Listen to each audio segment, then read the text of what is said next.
"Sir, you can't sleep here," a security guard barked, prodding the elderly man with his nightstick.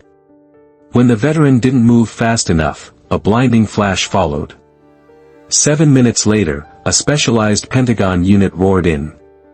Elijah Eli Cain, 74, carried the weight of unseen battles. His nights were often restless, haunted by fragmented memories of jungle patrols and the ghosts of fallen comrades from a war half a century past. He was homeless, not by choice, but by a cruel cascade of misfortune, a late wife's medical bills that utterly drained his meager savings, followed by a relentless series of low-wage jobs that simply vanished with age, and his increasing, agonizing difficulty managing the severe PTSD that had become his constant, unwelcome companion. He'd found a relatively sheltered alcove behind a downtown department store, Prestige Imports, a spot usually overlooked by late-night patrols, where he could unroll his thin bedroll and desperately try to find a few hours of oblivion. He wasn't bothering anyone, just seeking a moment's peace from the city's relentless noise and the deeper turmoil within him. His only possessions were in a battered rucksack, a worn Bible, a few changes of socks, a tin cup, and carefully wrapped in oilcloth, his discharge papers and the silver star he'd earned for valor but never spoke of. He drifted off into an uneasy sleep, the kind where past and present blurred, murmuring names only he remembered. He didn't hear the approach of Officer Miller. Officer Miller, a night security guard for Prestige Imports, was young, bored, and imbued with a sense of authority that far exceeded his actual responsibilities. He viewed the city's homeless population not with compassion, but as a blight, a nuisance to be cleared from the pristine vicinity of his employer's upscale establishment. He clearly enjoyed the small power his uniform and utility belt gave him. Spotting Eli huddled in the alcove during his 3 a.m. patrol, Miller saw not a vulnerable elderly man, but a trespasser, an eyesore. He approached aggressively, his footsteps loud on the pavement, anticipating the confrontation. "Hey, you! Wake up!" Miller shouted, prodding Eli roughly in the ribs with the end of his heavy flashlight. Eli jolted awake, disoriented, his heart pounding. For a terrifying moment, he thought he was back in a firefight, the sudden prod and shout triggering a visceral fear, a primal memory of combat. He tried to sit up, blinking furiously against the harsh, blinding beam of Miller's flashlight. "What? What is it?" he stammered, still half lost in the fog of sleep and old trauma. "This is private property, old man." Miller barked, enjoying Eli's confusion and discomfort. "No sleeping here. I've told you bums before. You need to pack your trash and get out now." Eli struggled desperately to gather his wits. Just trying to get some rest. Not hurting anyone. You're hurting the image of this establishment." Miller retorted, puffing out his chest, asserting his perceived authority. "And you're not moving fast enough." He unclipped the taser from his belt, its black plastic menacing in the dim, shadowed light. Eli's eyes widened in dawning horror. He'd seen tasers used, knew the incapacitating agony they inflicted, the complete loss of control. "Please," he said, raising a placating hand, trying to de-escalate the situation. "No need for that. I'm going. Just give me a second." But Miller was past listening, completely amped up on his perceived power, reveling in the control he exerted. "You had your warning, vagrant," he sneered. As Eli slowly tried to push himself to his feet, fumbling for his rucksack, Miller deployed the taser. The twin barbs struck Eli squarely in the chest. An excruciating electric jolt seized his entire body. He cried out, arching in agony, then collapsed back onto the cold concrete, convulsing uncontrollably, every muscle screaming in protest. Miller watched, a cruel smirk on his face, the taser still aimed. "Maybe next time you'll listen," he muttered, then turned to retrieve his incident report log from his belt, already framing the narrative in his head. As Eli lay on the cold ground, tremors still racking his body, the acrid smell of ozone filling his nostrils, Miller casually began to fill out his report, embellishing the details to justify his excessive use of force. Subject was non-compliant, potentially aggressive, resisted removal. He felt a surge of self-satisfaction. He'd handled the situation efficiently, decisively. He didn't bother to check on Eli's condition beyond a cursory glance. He just wanted him gone. What Miller couldn't know, was that Eli Cain, despite his current desperate circumstances, was not entirely forgotten by the institutions he had once served so faithfully. Years ago, after a particularly severe PTSD episode had landed him briefly in a VA psychiatric facility, a compassionate social worker had enrolled him in a pilot program for high-risk, isolated veterans. Part of that program involved a small, discreet personal locator beacon and distress signal, meticulously designed to look like an ordinary keychain fob, to be activated only in dire emergencies, a physical attack, a medical crisis with no other help available. As the taser barbs hit him, Eli's convulsing hand had reflexively clenched around the fob in his pocket, his thumb pressing the recessed activation button in a spasm of agony.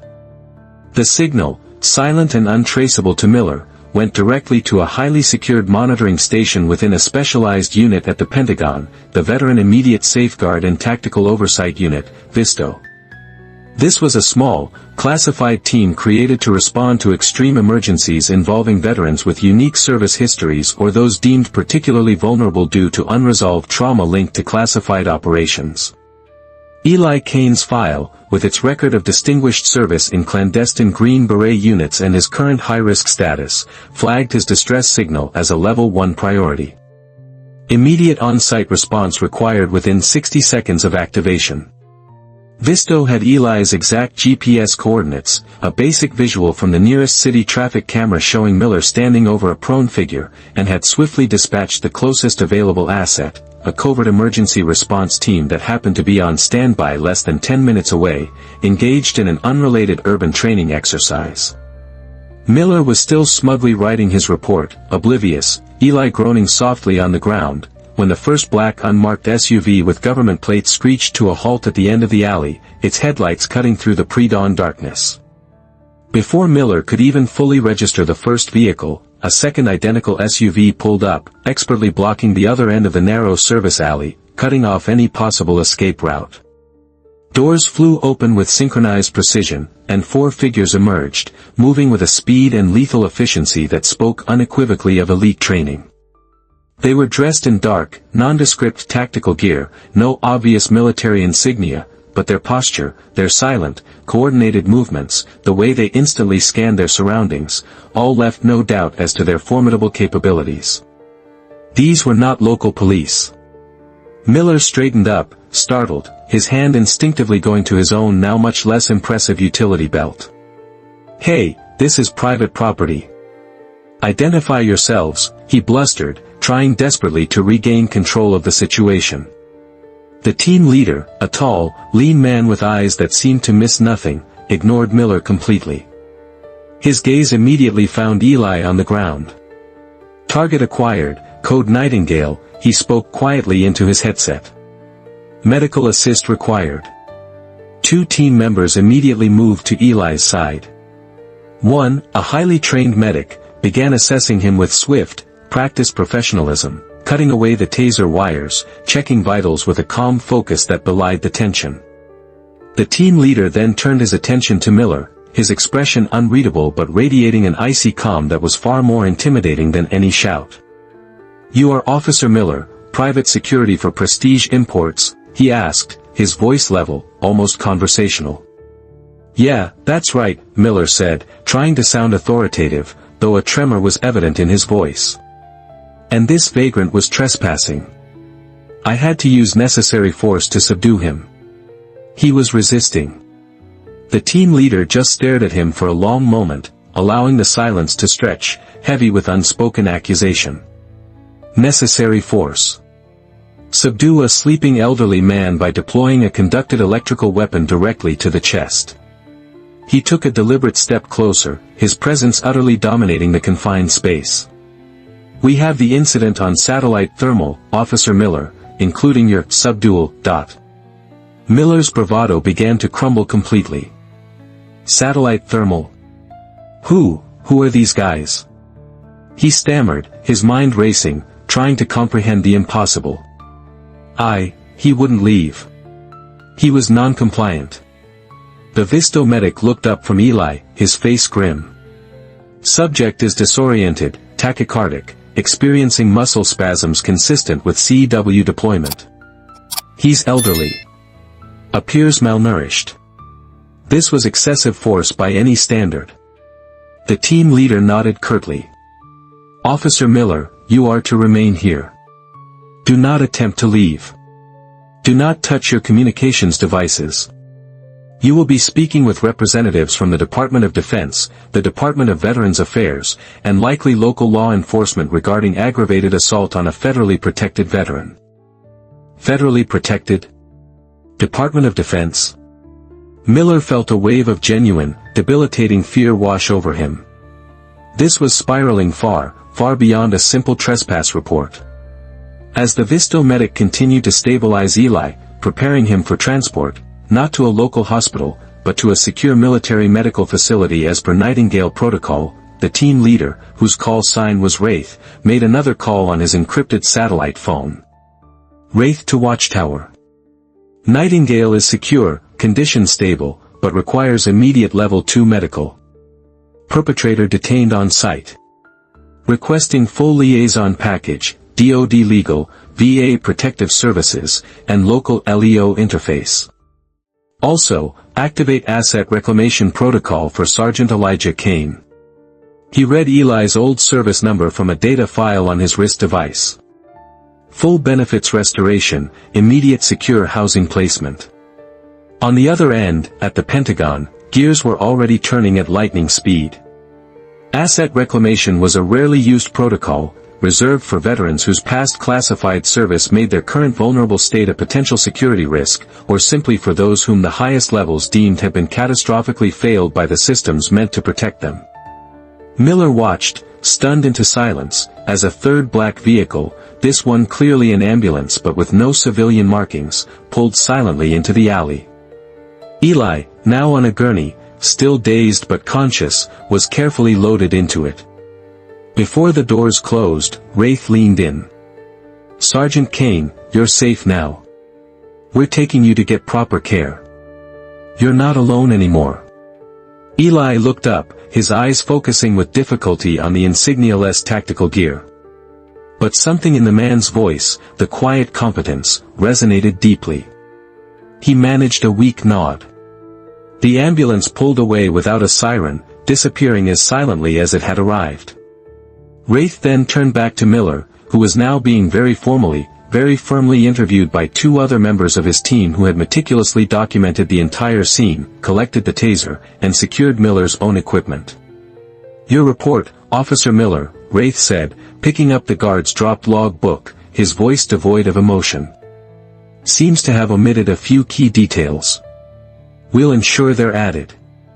Just then, the first of the liaison package began to arrive. A stern-faced woman in a business suit who identified herself as from the VA Inspector General's office, followed closely by two city police detectives who looked distinctly unhappy to be summoned at 3 a.m. to an incident involving federal interests. The night was far from over for Officer Miller and for Prestige Imports.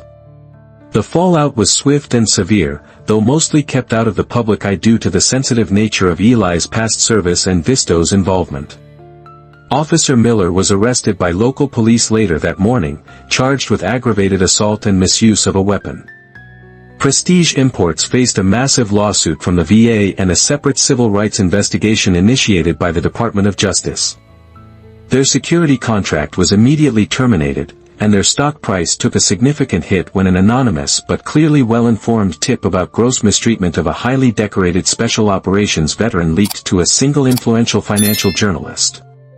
Eli Cain recovered slowly at a secure military hospital. He was diagnosed with severe PTSD, malnutrition, and complications from the taser deployment. But his underlying resilience, the same unwavering grit that had seen him through combat in clandestine Green Beret units, began to reassert itself. The Visto team, true to their word, fully enacted the asset reclamation protocol. Within days, Eli was moved into a comfortable, fully furnished apartment in a secure complex for retired military personnel. His full pension and disability benefits, which had been snarled in bureaucratic red tape for years, were retroactively reinstated and expedited. A dedicated VA case manager was assigned to him, ensuring he received top-tier medical and psychological care. He even got a new service dog, a calm German shepherd named Echo Wraith, a subtle nod to the team leader who had saved him. Wraith, the Visto team leader, visited him once before Eli was fully settled. "Sergeant Major," he said, addressing Eli with the posthumous rank he had been promoted to after being declared MIA years ago, a fact resurrected by the protocol. "Your country failed you. We are trying to make that right. Your service was never forgotten, even if you were for a time." Eli, sitting in a comfortable armchair, looking out at a small garden, simply nodded. A lifetime of pain and endurance was reflected in his eyes, but also, for the first time in many years, a glimmer of genuine peace. He knew his story was an extreme case, a confluence of forgotten protocols and a desperate last resort. But it served as a stark reminder within certain quiet corridors of power that the nation's debt to its defenders doesn't end when the uniform comes off. And that sometimes the most powerful response to injustice isn't a shout, but the swift, silent arrival of those who still honor the code. Because even in the deepest darkness, a distress signal can be heard. And for some, the cavalry, in whatever modern form it takes, will indeed arrive. If you believe every veteran deserves dignity, support, and a rapid response when they are in peril, comment respect below. Subscribe to this channel for more stories that remind us of the unseen heroes among us.